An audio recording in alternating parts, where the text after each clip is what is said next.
വർഷം ഏകദേശം 1922. സംഭവം നടക്കുന്നത് യെല്ലോ സ്റ്റോൺ വൈൽഡ് സാങ്ച്വറിയുടെ അരികിൽ സ്ഥിതി ചെയ്യുന്ന ഒരു ഗ്രാമത്തിലാണ്. അവിടുത്തെ ആളുകൾ ഏറ്റവും കൂടുതൽ ആട് മേയ്ക്കുന്നവരാണ്. തങ്ങളുടെ കുതിരകളുടെ പുറത്ത് കയറി വലിയ കൂട്ടം ആടുകളെ മേയിച്ചുകൊണ്ട് പുൽമേടുകളിലും മറ്റും നടക്കുന്നവരാണ്. യെല്ലോ സ്റ്റോൺ വൈൽഡ് സാങ്ച്വറിയം അടുത്തായതുകൊണ്ടും അതിനോട് ചേർന്ന് വേറെ വനപ്രദേശമുള്ളതുകൊണ്ടും അവിടുത്തെ ആളുകളിൽ ചിലർ വേട്ടക്കാരുമായിരുന്നു.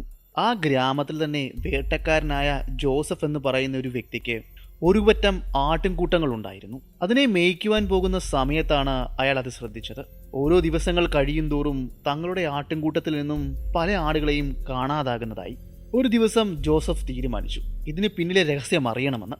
അതിന്റെ ഭാഗമായി അയാൾ വലിയ തോതിലുള്ള ഒരു തെരച്ചിൽ നടത്തി. സമീപ പ്രദേശത്തു നിന്നും കരടിയുടെ കാൽപ്പാടുകൾ അയാൾക്ക് കണ്ടെത്തുവാനും കഴിഞ്ഞു. ഒരു അമ്പരപ്പായിരുന്നു ആ സമയം അയാളുടെ മനസ്സിലേക്ക് എത്തിയത്. കാരണം അയാൾ ഇതുവരെ കണ്ടതിൽ വെച്ച് സാമാന്യം വലിയൊരു കരടി തന്നെ ആയിരുന്നു അവിടെ ആ പ്രദേശത്ത് തൻ്റെ സാന്നിധ്യം അറിയിച്ചിരുന്നത്. ആ കാൽപ്പാടുകളിൽ നിന്നും മറ്റൊരു കാര്യവും വളരെ വ്യക്തമായിരുന്നു. അവൻ്റെ മുൻവശത്തെ കൈകളിലൊന്നിൽ 2 വിരലുകൾ മാത്രമാണ് അവശേഷിച്ചത്. അതിൻ്റെ അഭാവം അവിടെ കണ്ട പാടുകളിൽ വളരെ വ്യക്തവുമായിരുന്നു. അതിനർത്ഥം ഏതെങ്കിലും രീതിയിലുള്ള പരിക്ക് പറ്റി നഷ്ടപ്പെട്ടു പോയതാണെന്ന് തന്നെയാണ് എന്ന നിഗമനത്തിലാണ് അയാളും എത്തിച്ചേർന്നത്.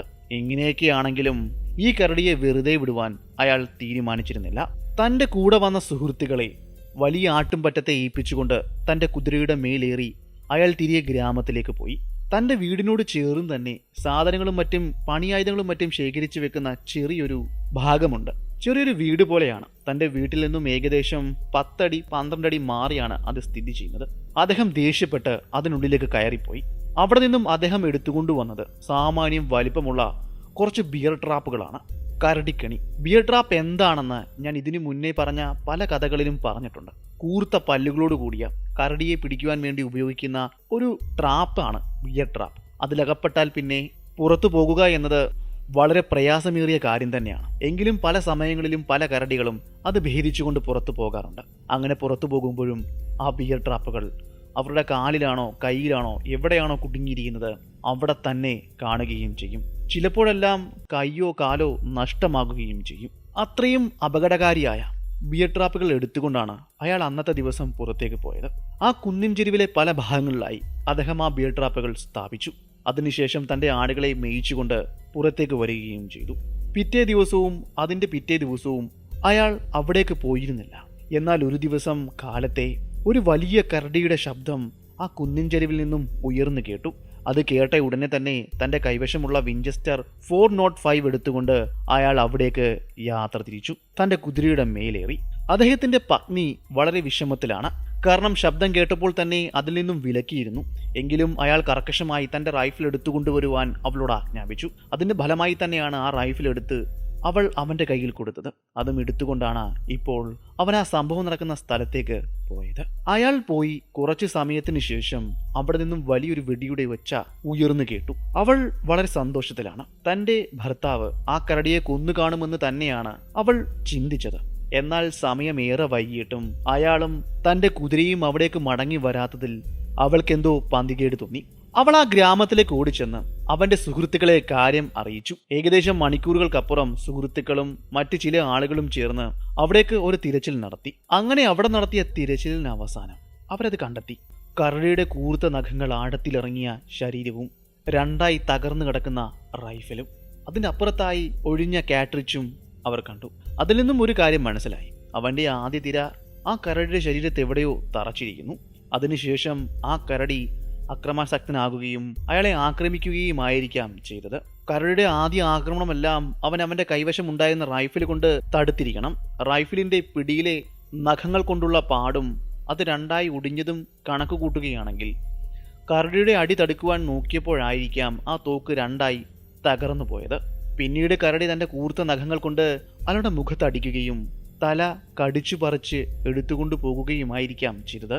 കാരണം അവിടെ കണ്ടെത്തിയ ശരീരത്തിൽ തലയുണ്ടായിരുന്നില്ല. അതിക്രൂരമായ ഒരു മരണം തന്നെയായിരുന്നു വേട്ടക്കാരനായ ജോസഫിന് ആ കരടി സമ്മാനിച്ചത്. നമ്മൾ ഇന്ന് പറയുവാൻ പോകുന്നത് 3 വിരലുകൾ നഷ്ടപ്പെട്ട ഗ്രിസ്ലി ബിയറിന്റെ കഥയാണ്. Welcome back to sniper spool കഥകളിലൂടെ.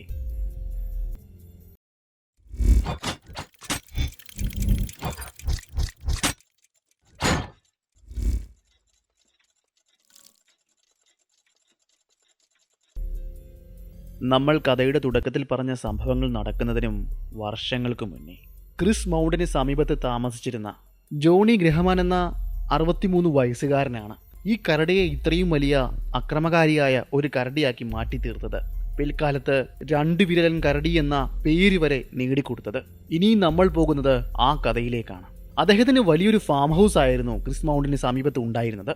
ധാരാളം കന്നുകാലികളും ആടുകളും അയാൾക്കുണ്ടായിരുന്നു. ഇതിനെല്ലാം പുറമേ അദ്ദേഹം വലിയൊരു കുതിര സ്നേഹിയും കൂടെയായിരുന്നു. വലിയൊരു കുതിരയുടെ ശേഖരം തന്നെ അദ്ദേഹത്തിനുണ്ടായിരുന്നു. ഇപ്പോൾ തന്നെ കാര്യങ്ങൾ നിങ്ങൾക്ക് മനസ്സിലായി കാണുമല്ലോ. പ്രദേശത്തെ ഏറ്റവും വലിയ കുതിര വ്യാപാരി കൂടിയായിരുന്നു ജോണി. അങ്ങനെ ഒരു ദിവസം തന്റെ കുതിരകളെയും പശുക്കളെയും എല്ലാം മേയാൻ വിട്ടതിന് ശേഷം അദ്ദേഹം സ്വസ്ഥമായി തന്റെ വീട്ടിലിരുന്ന് ഒരു കോഫി കുടിച്ചുകൊണ്ടിരുന്ന സമയം താൻ മേയാൻ വിട്ട കുതിരകൾ വല്ലാതെ ഒച്ചയുണ്ടാക്കുന്നത് അയാളുടെ ശ്രദ്ധയിൽപ്പെട്ടു. ഏത് ദിശയിൽ നിന്നുമാണ് തന്റെ കുതിരയുടെ ശബ്ദം വരുന്നതെന്ന് മനസ്സിലാക്കി തന്റെ കോഫി അവിടെ തന്നെ വെച്ചതിന് ശേഷം അയാൾ പുറത്ത് കെട്ടിയിരുന്ന തന്റെ വെള്ളക്കുതിരയുമായി അവിടേക്ക് പാഞ്ഞു. അധികം വൈകാതെ അവിടെ എത്തിച്ചേരുകയും ചെയ്തു. അപ്പോൾ അയാൾക്ക് കാണുവാൻ സാധിച്ചത് തന്റെ കുതിരയെ ഒരു കരടി ആക്രമിച്ച് കൊലപ്പെടുത്തിയിട്ടിരിക്കുന്ന കാഴ്ചയാണ്. അദ്ദേഹം വലിയ വായിൽ ഉച്ചയുണ്ടാക്കി ബഹളം വെച്ചുകൊണ്ടാണ് അവിടേക്ക് കുതിരയെ പായിച്ചുകൊണ്ടുവന്നത്. ഇദ്ദേഹത്തിന്റെ വലിയ ശബ്ദവും ഒച്ചയും കേട്ടുകൊണ്ടായിരിക്കണം ആ വലിയ ചെമ്പൻ കരടി അവിടെ നിന്നും ദൂരേക്ക് ഓടിയകന്നത്. താൻ അവിടെ എത്തിയപ്പോഴേക്കും തന്റെ കുതിരകളിൽ ഒന്നിന്റെ കഥ കഴിഞ്ഞിരുന്നു. കുറച്ചു ഭാഗം അത് ആഹരിക്കുകയും ചെയ്തു. ശരിക്കും പറഞ്ഞാൽ അദ്ദേഹത്തിന് നല്ല ദേഷ്യമാണ് ആ സമയത്തുണ്ടായത്. തിരികെ അയാൾ തന്റെ വീട്ടിലേക്ക് പോകുകയും തന്റെ വീട്ടിലുണ്ടായിരുന്ന കുറച്ച് ബിയർ ട്രാപ്പുകൾ എടുത്തുകൊണ്ടുവരികയും അവിടെ ചത്തുകിടന്ന കുതിരയുടെ സമീപത്തും മറ്റു ഭാഗങ്ങളിലുമായി അയാൾ ബിയർ ട്രാപ്പുകൾ സ്ഥാപിച്ചു. അതിനുശേഷം തന്റെ കുതിരകളെയും ആടുകളെയും കന്നുകാലികളെയും തിരികെ മേയിച്ചുകൊണ്ട് അയാളുടെ വലിയ ഫാം ഹൗസിലേക്ക് പോകുകയും അവിടെ സുരക്ഷിതമായി അവയെ സംരക്ഷിച്ച് നിർത്തുകയും ചെയ്തു. അദ്ദേഹത്തിന് ആ സമയം 2 കാവൽക്കാരുണ്ടായിരുന്നു. അവരോട് രാത്രി കാലങ്ങളിൽ ഇവർക്ക് മേലെ കണ്ണുകൾ ഉണ്ടാകണമെന്നും പറഞ്ഞു. അങ്ങനെ ഏകദേശം 2 ദിവസങ്ങൾ കടന്നുപോയി. അദ്ദേഹം താൻ വെച്ച ബിയർ ട്രാപ്പുകൾ എന്തായെന്നറിയുവാൻ വേണ്ടി അവിടേക്ക് നടന്നുപോയി. അവിടേക്ക് ചെന്ന ജോണിക്ക് കാണുവാൻ സാധിച്ചത് വിചിത്രമായ ഒരു കാര്യമായിരുന്നു. താൻ കുതിരയുടെ സമീപത്ത് സ്ഥാപിച്ച ബിയർ ട്രാപ്പിലൊന്നിൽ ആ കരടിയുടെ കാല് കുടുങ്ങിയിരുന്നു. എന്നാൽ അവന്റെ 3 വിരലുകൾ അവിടെ അറ്റി വീണിരിക്കുന്നു. ഒരു പക്ഷേ ബിയർ ട്രാപ്പ് വീണിരിക്കുക അവന്റെ വിരലുകളിലേക്കായിരിക്കണം. അദ്ദേഹം അത് പരിശോധിച്ചു. മണിക്കൂറുകൾക്ക് മുമ്പെയാണ് ഇത് സംഭവിച്ചതെന്നും അതിൽ നിന്നും അയാൾക്ക് മനസ്സിലാക്കുവാൻ സാധിച്ചു. അയാൾ അവിടെ ആകെ പരിശോധിച്ചു. രക്തം പുരണ്ട ഒരു പാത, അതായത് രക്തം തുള്ളി തുള്ളിയായി വീണിരിക്കുന്ന ഒരു പാത അയാൾക്ക് കാണുവാൻ സാധിച്ചു. അതിനെ പിന്തുടർന്നുകൊണ്ട് ഏകദേശം 20 യാർഡുകളോളം അയാൾ നടന്നു. അങ്ങനെ അയാൾ ആ കരടിയുടെ സമീപത്ത് എത്തിച്ചേർന്നു. ആ കരടി ഇപ്പോൾ ഒരു മരത്തിന്റെ തണലിൽ കിടക്കുകയാണ്. അദ്ദേഹം 2 മരങ്ങൾ ചേർന്ന് നിൽക്കുന്ന ഒരു സ്ഥലത്തേക്ക് മാറി നിന്നു. മരങ്ങൾക്കിടയിലൂടെ ആ റൈഫിൽ ആ കരടിയുടെ നേരെ അദ്ദേഹം ചൂണ്ടി. ഇപ്പോൾ തോക്കിന്റെ കുഴൽ പോയിന്റ് ചെയ്ത് നിൽക്കുന്നത് കരടിയുടെ നെഞ്ചിന് നേരെയാണ്. തുടരെ 2 വെടി അദ്ദേഹം ഉതിർത്തു. അത് കൃത്യമായി ആ കരടിയുടെ ശരീരത്ത് തറച്ചു കയറുകയും ചെയ്തു. ഒന്ന് പിടയുകയും അനങ്ങുകയും മാത്രമാണ് ആ കരടി ചെയ്തത്. അത് ചത്ത് കാണും എന്ന് കരുതി അദ്ദേഹം തന്റെ റൈഫിൽ താഴ്ത്തി തന്റെ അരക്കെട്ടിൽ നിന്നും തന്റെ മൂർച്ചയേറിയ കത്തിയെടുത്തു.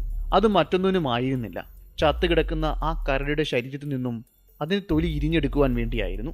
തന്റെ കൂർത്ത മൂർച്ചയുള്ള കത്തിയുമായി ചത്തു എന്ന് കരുതപ്പെടുന്ന ആ കരടിയുടെ അരികിലേക്ക് അയാൾ നടന്നു ചെന്നത് മാത്രമേ അദ്ദേഹത്തിന് ഓർമ്മയുള്ളൂ.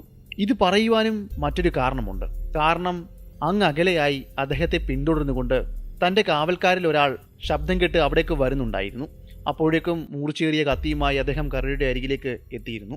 അതിന്റെ രോമത്തിലേക്ക് പിടിക്കുകയും അത് പെട്ടെന്ന് അക്രമാസക്തനായി ചാടി എഴുന്നേൽക്കുകയുമാണ് ചെയ്തത്. അദ്ദേഹത്തിന് മുന്നിൽ 2 കാലിൽ നിന്നുകൊണ്ട് ഉച്ചത്തിൽ അലറുകയും അദ്ദേഹത്തെ അടിച്ച് നിലത്തേക്ക് ഇടുകയും ചെയ്തു. 63 വയസ്സുകാരൻ ആ കരടിയുടെ കൂർത്ത നഖങ്ങൾ കൊണ്ടുള്ള ആ വലിയ കൈകൾ കൊണ്ട് അടിയേറ്റ് ദൂരേക്ക് തെറിച്ചു വീണിരിക്കുന്നു. അപ്പോഴേക്കും പിന്നിൽ വന്ന കാവൽക്കാരൻ മുകളിലേക്ക് വെടി ഉതിർത്ത് കഴിഞ്ഞിരുന്നു. ആ ശബ്ദം കേട്ടുകൊണ്ട് ആ കരടി അടുത്തുണ്ടായിരുന്ന ഒരു വലിയ വനത്തിലേക്ക് കയറി ഒളിച്ചു. ജോണിയുടെ കാവൽക്കാരൻ അവിടേക്ക് എത്തിയപ്പോഴേക്കും അദ്ദേഹത്തിന്റെ അനക്കം പൂർണ്ണമായും അവസാനിച്ചിരുന്നു. ആ കരടിയുടെ കൂർത്ത നഖങ്ങൾ അദ്ദേഹത്തിന്റെ നെഞ്ചിലേക്ക് ആഴത്തിലുള്ള മുറിവുകൾ സമ്മാനിച്ചിരുന്നു. നെഞ്ച് തകർന്ന് ജോണി അവിടെ തന്നെ ജീവൻ വെടിഞ്ഞു. സംഭവം അറിഞ്ഞ് നിരവധി പേരാണ് അവിടേക്ക് എത്തിയത്. അതിൽ ധാരാളം വേട്ടക്കാരുമുണ്ടായിരുന്നു, ജോണിയുടെ സുഹൃത്തുക്കളും ഉണ്ടായിരുന്നു. അങ്ങനെ അവരെല്ലാം ചേർന്ന് ആ 2 വിരലുള്ള ആ കരടിയെ പിടിക്കുവാൻ തീരുമാനിച്ചു. അടുത്തുള്ള വനങ്ങളിലെല്ലാം അതിനെ പിടിക്കുവാൻ ശക്തമായ തിരച്ചിൽ തന്നെ നടത്തി. എന്നാൽ അവർക്ക് പിന്നീട് അറിയുവാൻ സാധിച്ചത് ആ കരടി കയറിപ്പോയത് യെല്ലോ സ്റ്റോൺ വൈൽഡ് സാനിറ്റോറിയത്തിലേക്കാണെന്നാണ്. അവിടേക്ക് കയറി വേട്ടയാടുക എന്നത് ആ സമയങ്ങളിൽ നിരോധിച്ചിരുന്നു. അതിനാൽ അവൻ അന്ന് അവിടെ നിന്നും രക്ഷപ്പെട്ടു. പിന്നീട് മാസങ്ങളോളം ആ കരടിയുടെ യാതൊരു വിവരങ്ങളും ഉണ്ടായിരുന്നില്ല. പല ഭാഗങ്ങളിലും 2 വിരൽ മാത്രമുള്ള ആ കരടിയുടെ കാൽപ്പാടുകളും ആക്രമണങ്ങളും അരങ്ങേറിയതും പല ഭാഗങ്ങളിൽ നിന്നും റിപ്പോർട്ട് ചെയ്തിരുന്നു. നിരവധി പേരെയാണ് ആ കരടി ആക്രമിച്ച് കൊലപ്പെടുത്തിയത്. മനുഷ്യനോടുള്ള വൈരാഗ്യവും പകയും അവനുള്ളിൽ ഓരോ ദിവസം കഴിയും തോറും വളർന്നു വരികയായിരുന്നു. വർഷം 1923. അവധിക്കാലം ചെലവഴിക്കുവാൻ വേണ്ടി യെല്ലോ സ്റ്റോൺ വൈൽഡ് സാനുച്വറിയത്തിന്റെ അരികിൽ ക്യാമ്പ് ചെയ്യുവാൻ വേണ്ടി 2 പേർ അവിടേക്ക് എത്തിയിരുന്നു. വെൽഷും അദ്ദേഹത്തിന്റെ പാർട്ണറുമായിരുന്നു അത്. അവർ 2-3 ദിവസക്കാലം അവിടെ ആവോളം ആഘോഷിച്ചു. അതിന്റെ അരികിലൂടെ ഒഴുകുന്ന ജലാശയത്തിൽ നിന്നും മീനെ പിടിക്കുകയും അതിനെ ഗ്രില്ല് ചെയ്യുകയും മദ്യവുമായി കഴിക്കുകയും എല്ലാം ചെയ്ത് വളരെ സന്തോഷത്തോടെ പോകുകയായിരുന്നു. അവർ തിരികെ അവരുടെ നാട്ടിലേക്ക് പോകുവാൻ ഒരു ദിവസമുള്ളപ്പോൾ രാത്രിയിൽ വിഷ് ഒരു ശബ്ദം കേട്ടു. അസാധാരണ രീതിയിലുള്ള ശബ്ദമായിരുന്നു അത്. അവർ ക്യാമ്പ് ചെയ്യുന്ന ഭാഗത്തു നിന്നും ചുള്ളിക്കമ്പുകൾ ഒടിയുന്നതിൻ്റെയും അവർ കുടിച്ചിട്ട സോഡാ കുപ്പികൾ പൊട്ടുന്നതിൻ്റെയും ശബ്ദമായിരുന്നു അത്. ആ വ്യത്യസ്ത തരത്തിലുള്ള ശബ്ദം കേട്ടുകൊണ്ടാണ് വിഷ് അവിടെ നിന്നും എഴുന്നേൽക്കുന്നത്. തൻ്റെ പാർട്ണറെ വിളിച്ചുണർത്തുകയും ചെയ്തു. നമ്മുടെ ക്യാമ്പിനരികിൽ ആരോ വന്നിരിക്കുന്നു. അതാരാണെന്ന് അറിയില്ല. ഏതെങ്കിലും കള്ളന്മാരായിരിക്കും. ഭയപ്പെടുത്തി ഓടിക്കണം, ഇല്ലെങ്കിൽ ഒരുപക്ഷെ അവർ ഇവിടേക്ക് കയറി വന്ന് നമ്മളെ അപായപ്പെടുത്തിയേക്കും. തൻ്റെ പാർട്ണറോട് അവിടെ വെച്ചിരുന്ന വലിയ കോടാലിയും ആ വാക്കത്തിയും എടുക്കുവാൻ പറഞ്ഞു. അതിൻ പ്രകാരം ആ കോടാലിയും വാക്കത്തിയും എടുത്തുകൊണ്ട് അദ്ദേഹം തൻ്റെ ക്യാമ്പിന് പുറത്തേക്ക് പോയി. കൂടെ വലിയൊരു ടോർച്ചും കരുതിയിരുന്നു. അതും കത്തിച്ചു വെച്ചുകൊണ്ടാണ് അദ്ദേഹം ക്യാമ്പിന് ചുറ്റും തിരച്ചിൽ നടത്തിയത്. അങ്ങ് ദൂരെ ഇരുട്ടിൽ വളരെ വേഗം ആരോ ഒരാൾ മറയുന്നത് പോലെ അവന് തോന്നി. പിന്നെ ഒട്ടും വൈകിയില്ല. അവൻ അവിടേക്ക് ഓടി അടുത്തു. തൻ്റെ കൈവശം വന്ന ടോർച്ച് ഉപയോഗിച്ച് അവിടെ മുഴുവൻ തിരച്ചിൽ നടത്തി. എന്നാൽ അവനെ ഒന്നിനെയും കാണുവാൻ സാധിച്ചില്ല. വീണ്ടും അവൻ മുന്നിലേക്ക് നടന്നു. അങ്ങനെ നടന്ന് എത്തിച്ചേർന്നത് നമ്മൾ മുന്നേ പറഞ്ഞ ആ കരടിയുടെ അരികിലേക്കായിരുന്നു.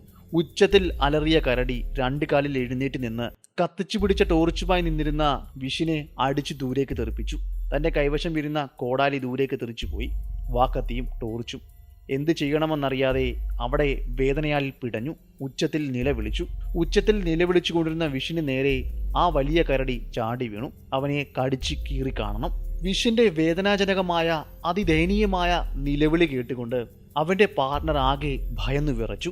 എന്ത് ചെയ്യണമെന്നറിയാതെ അന്നത്തെ രാത്രിയിൽ ആ ക്യാമ്പിൽ ഉറങ്ങാതെ കരഞ്ഞു തളർന്ന് അവിടെ ഇരുന്നു. നേരം പുലർന്ന സമയത്ത് അടുത്തുണ്ടായിരുന്ന ഏതോ ഒരു ഗ്രാമത്തിലേക്ക് അവൾ ഓടിപ്പോകുകയും അവിടുത്തെ ആളുകളോട് നടന്ന സംഭവങ്ങൾ പറയുകയും ചെയ്തു.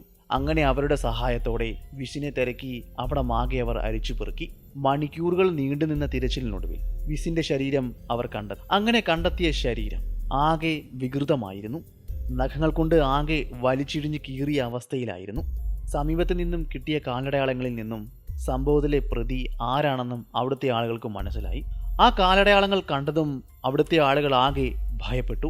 എത്രയും വേഗം ഇവിടെ നിന്ന് പോകണമെന്നും അവിടുത്തെ ആളുകൾക്ക് കൂട്ടത്തിലെ നേതാവ് പറഞ്ഞു. അതിൻ പ്രകാരം പിച്ചി ചീന്തപ്പെട്ട അദ്ദേഹത്തിന്റെ ശരീരം എടുത്തുകൊണ്ട് അവിടേക്ക് വന്നവർ അവളെയും വിളിച്ചുകൊണ്ട് അവരുടെ ഗ്രാമത്തിലേക്ക് പോയി. അവിടെ ഉണ്ടായ സംഭവങ്ങളെപ്പറ്റി ചോദിച്ചു മനസ്സിലാക്കുകയും അവളെ ആശ്വസിപ്പിച്ച് അവളുടെ ഗ്രാമത്തിലേക്ക് പറഞ്ഞയക്കുകയും ചെയ്തു. അതോടെ അവിടുത്തെ ഗ്രാമീണർ ആകെ സങ്കടത്തിലായി. വീണ്ടും ആ കരടിയുടെ സാന്നിധ്യം അവരുടെ ഗ്രാമത്തിന് സമീപത്ത് കണ്ടെത്തിയിരിക്കുന്നു. മാസങ്ങളായി ആ കരടിയുടെ സാന്നിധ്യം തിരിച്ചറിയാത്തത് കൊണ്ട് തന്നെ അവൻ മരിച്ചു കാണുമെന്നാണ് അവിടുത്തെ ആളുകൾ വിശ്വസിച്ചത്. എന്നാൽ ഇടുത്തി പോലെ വീണ്ടും അവൻ്റെ സാന്നിധ്യം ആ ഗ്രാമത്തിന് സമീപം വന്നിരിക്കുന്നു. അങ്ങനെ സഹിയട്ട അവിടുത്തെ ആളുകൾ ആ കരടിയെ പിടിക്കുന്നവർക്ക് $500 പ്രതിഫലം പ്രഖ്യാപിച്ചു. ഇതുവരെയും ആ പ്രദേശത്തെല്ലാം പ്രഖ്യാപിച്ചതിൽ വെച്ച് ഏറ്റവും വലിയ പ്രതിഫല തുകയായിരുന്നു $500 എന്നുള്ളത്. $500 വരെ അതിൻ്റെ പ്രതിഫലം ഉയർത്തണമെങ്കിൽ ആ കരടി എന്തുമാത്രം ഭയമാണ് അവിടുത്തെ ആളുകൾക്ക് വിതച്ചതെന്ന കാര്യം നിങ്ങൾ മറക്കരുത്.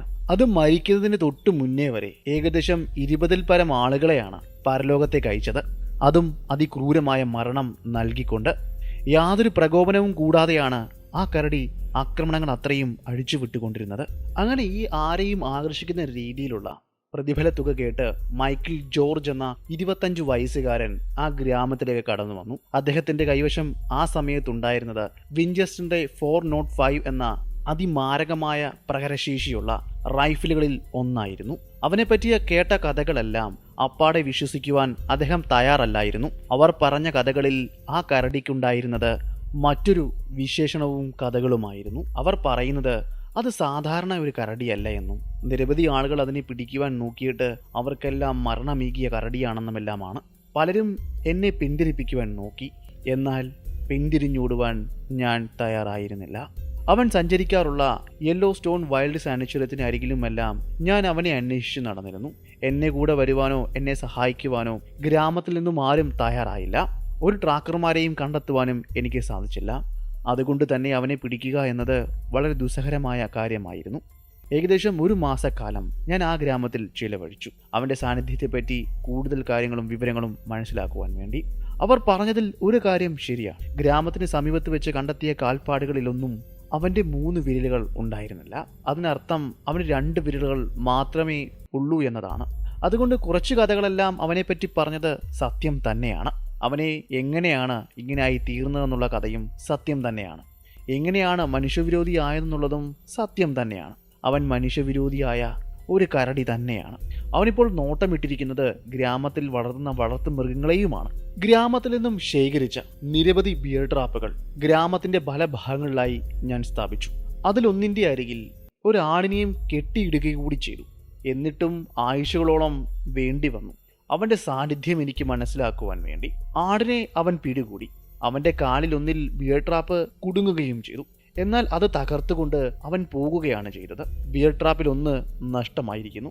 ഒന്നുകിൽ അവനത് തകർത്തെറിഞ്ഞിരിക്കാം, അല്ലെങ്കിൽ അവന്റെ കാലിലോ കയ്യിലോ അതിപ്പോഴും തറച്ചിരിക്കുകയുണ്ടായിരിക്കാം എന്ന നിഗമനത്തിലാണ് ഞാൻ എത്തിച്ചേർന്നത്. പിന്നെയും ആഴ്ചകൾക്ക് ശേഷമാണ് ആ കരടിയെ നേർക്കുനേരെ കാണുവാൻ സാധിച്ചത്. ക്രിസ് മൗഡിന് സമീപത്തുള്ള കുന്നിൻ പ്രദേശത്ത് ആളുകളെ മേയിച്ചുകൊണ്ട് നിന്നവരാണ് ആ കരടിയെ കണ്ടതായി റിപ്പോർട്ട് ചെയ്തത്. അവർ റിപ്പോർട്ട് ചെയ്തതിന്റെ ഫലമായിട്ടാണ് ഞാൻ അവിടെ എത്തിച്ചേർന്നത്. അങ്ങ് ദൂരെ ഏകദേശം 300 യാർഡ് അകലെയാണ് ഞാൻ ആ കരടിയെ കണ്ടത്. ഞാൻ കാണുമ്പോൾ അവന്റെ മുൻ കൈകളിൽ ഒന്നിൽ ആ ബിയർ ട്രാപ്പും ഉണ്ടായിരുന്നു. അതും വഹിച്ചുകൊണ്ടാണ് അവൻ നടക്കുന്നത്. അതുകൊണ്ട് തന്നെ അവനൊരു ഏന്തും ഉണ്ടായിരുന്നു. അവൻ പോകുന്ന ദിക്കിലേക്ക് ഞാൻ എൻ്റെ റൈഫിലും പിടിച്ചുകൊണ്ട് പോയി. ഇക്കുറി അവന് വളരെ സുഗമമായി യാത്ര ചെയ്യുവാൻ സാധിക്കുന്നുണ്ടായിരുന്നില്ല. ആ ബിയർ ട്രാപ്പിന്റെ കൂർത്ത പല്ലുകൾ അവന്റെ മുൻകാലുകളിലേക്ക് ആഴത്തിൽ ഇറങ്ങുന്നുണ്ടായിരിക്കാം. അതിന്റെ വേദനകൾ അവൻ ഇടയ്ക്കിടയ്ക്ക് ഉച്ചത്തിൽ അലർന്നുമുണ്ട്. ക്രുദ്ധനായി നിൽക്കുന്ന കരടിയാണ്. മനുഷ്യനെ കണ്ടാൽ അവൻ ഉറപ്പായും ആക്രമിച്ച് കൊലപ്പെടുത്തും. അവന്റെ കയ്യിൽ നിന്നും വരുന്ന ആക്രമണത്തിന്റെ ശേഷി തടുത്തു നിർത്തുവാൻ പോകുന്നവയൊന്നുമല്ല. എങ്കിലും അവന്റെ കാൽപ്പാടുകളെ പിന്തുടർന്നുകൊണ്ട് ഒരു മലമടക്കിലേക്കാണ് ഞാൻ എത്തിച്ചേർന്നത്. അവിടെ ഉണ്ടായിരുന്ന ഒരു പാറയ്ക്ക് മുകളിലായി അവൻ വിശ്രമിക്കുകയാണ്. കൃത്യമായി ആ കരടിയെ എനിക്ക് കാണുവാൻ സാധിക്കും. വേദനയാൽ അവൻ അസ്വസ്ഥനായിരിക്കാം. അടുത്തുണ്ടായിരുന്ന ഒരു പൈൻ മരത്തിലേക്ക് ഞാൻ സാവധാനം വലിഞ്ഞു കയറി. ആ കരടിയുടെ പൊസിഷൻ മനസ്സിലാക്കി.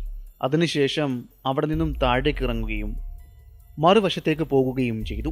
അവൻ നല്ല ഉറക്കത്തിലാണ്. അടുത്തുണ്ടായിരുന്ന വലിയൊരു പാറയുടെ മുകളിലൂടെ വലിഞ്ഞു കയറി അതിന് പുറത്തെത്തി. ഇപ്പോൾ ഞാനും കരടിയും തമ്മിലുള്ള ദൂരം ഏകദേശം 20 അടിയിലും താഴെയാണ്. ഞാൻ പതിയെ പാറയുടെ പുറത്തുകൂടി ഇഴഞ്ഞു മുന്നിലേക്ക് നീങ്ങി. അവൻ്റെ തല വളരെ വ്യക്തമായി തന്നെ എനിക്ക് കാണുവാൻ സാധിക്കും. ഞാൻ പതിയെ വിൻചെസ്റ്ററിൻ്റെ സേഫ്റ്റി ക്യാപ്പ് റിമൂവ് ചെയ്യുകയും കടന്നുകൊണ്ട് അവൻ്റെ തലയിലേക്ക് ലക്ഷ്യം വെക്കുകയും ചെയ്തു. കൃത്യമായി ഒരു തിര ഞാൻ പായിച്ചു. ഉഗ്രമായ സ്ഫോടന ശബ്ദത്തോടെ ആ തിര പാഞ്ഞു കയറിയത് കിടന്നിരുന്ന ആ കരടിയുടെ തലയിലേക്കാണ്. കണ്ണ് തുളച്ചുകൊണ്ട് തലച്ചോറിലേക്ക്. സാമാന്യം വലിപ്പമുള്ള ആ ചെമ്പങ്കരടി പാറയുടെ പുറത്തു നിന്നും വേദനയാൽ പുളഞ്ഞ് നിലത്തേക്ക് വീണു. നിലത്ത് കടന്ന് പിടഞ്ഞുകൊണ്ടിരുന്ന അവന്റെ ശരീരത്തിലേക്ക് ഞാൻ തുടരെ 4 വെടിയുണ്ടകൾ കൂടി പായിച്ചു. കാര്യം എന്താണെന്ന് നിങ്ങൾക്ക് മനസ്സിലായി കാണുമല്ലോ. ആദ്യമായി അവന്റെ ശരീരത്ത് നിറയൊഴിച്ചതും അവൻ ചത്തതുപോലെ അവിടെ കിടന്നിരുന്നു. എന്നാൽ അവൻ ചത്തിട്ടില്ലായിരുന്നു.